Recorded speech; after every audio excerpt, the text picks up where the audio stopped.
In this video, we'll be introducing the circular restricted three-body problem in Astrodynamics, starting with the geometry of the problem and a definition of the CR3BP rotating reference frame. We'll then get into the equations of motion in the rotating reference frame, where we must account for the coriolis, centrifugal, and gravitational accelerations as they are seen in the rotating frame. After that, we'll go into the non-dimensionalization of the problem so that we can define any restricted three-body system with a single value named mu, the calculations using those non-dimensionalized values to obtain the fixed positions of the two bodies in the rotating frame, and finally to put everything together to arrive at the non-dimensionalized differential equations of motion of the circular restricted three-body problem.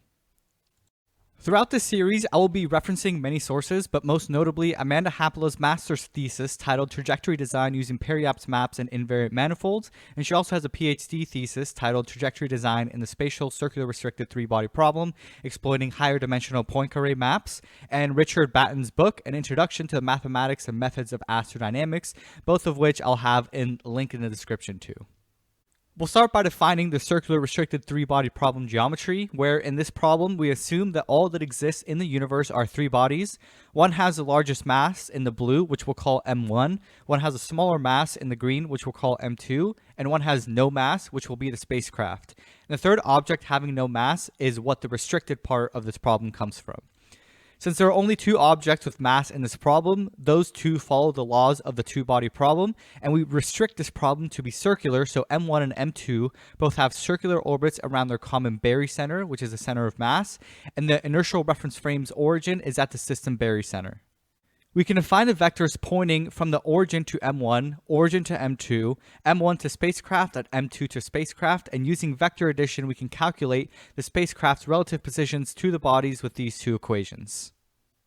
However, in the three-body problem, we propagate the spacecraft trajectories in a rotating or synodic reference frame instead of the inertial one, since the differential equations of motion with respect to the rotating frame possess a constant integral of motion, which is called the Jacobi constant, which we'll be deriving later in the series.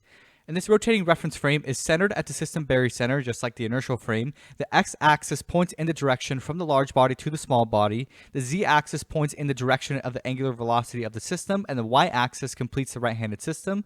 And since these two large bodies are in circular motion, the omega vector is constant. Now we'll get to the differential equations of motion in the rotating reference frame.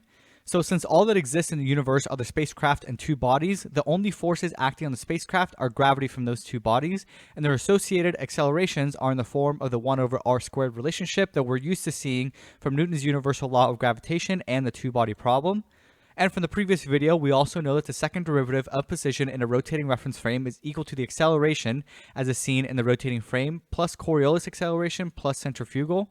So we can put those two equations together and solve for the acceleration as is seen in the rotating frame, which gives us a general form of our differential equation.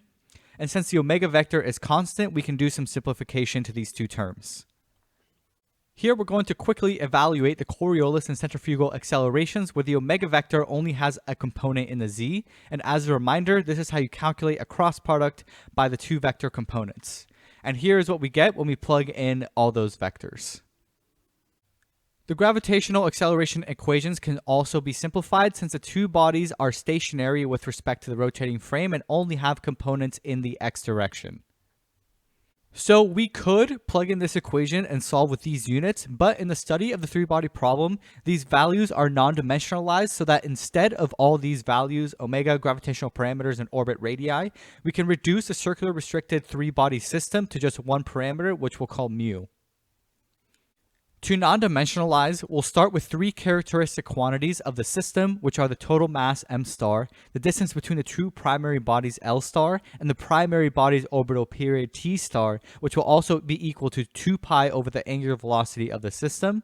We are then going to define a new value mu, not to be confused with the gravitational parameter, that is equal to the mass of the smaller body over the total mass, which has no units since kilogram divided by kilograms is equal to 1.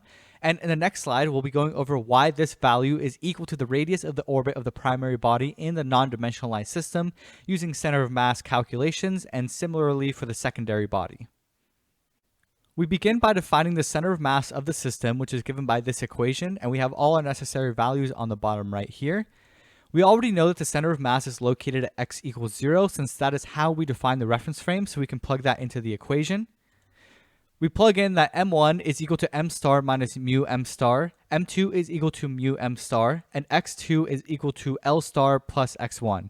And note that L star is defined as the sum of the radii of the two bodies' orbits, but we know that the x-coordinate of the large body is negative because of how we define the rotating reference frame.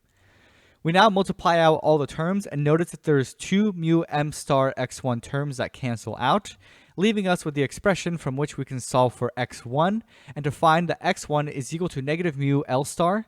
However, since we are creating a non-dimensionalized system, all distance values are going to be divided by the characteristic length value L star, which takes us to our final solution that x1 will be equal to negative mu.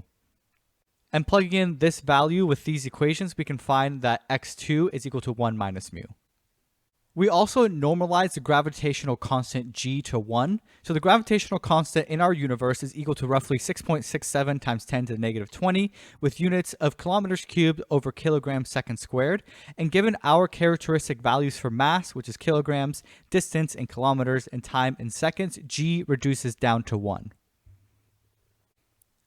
Before going on to the Python implementation of the circular restricted three-body problem, there's one more topic that we will cover, which is the pseudopotential function capital omega, which will come up often in the series for Lagrange points, Jacobi integrals, zero velocity surfaces, halo orbit stability, and lots more. So that will be the topic of the next video. And again, I highly encourage you to go through all these derivations by yourself, by hand, on pen and paper, because it'll help you really understand the problem a lot better as opposed to just watching these videos. So let me know if you have any questions or comments, and I'll see you in the next one.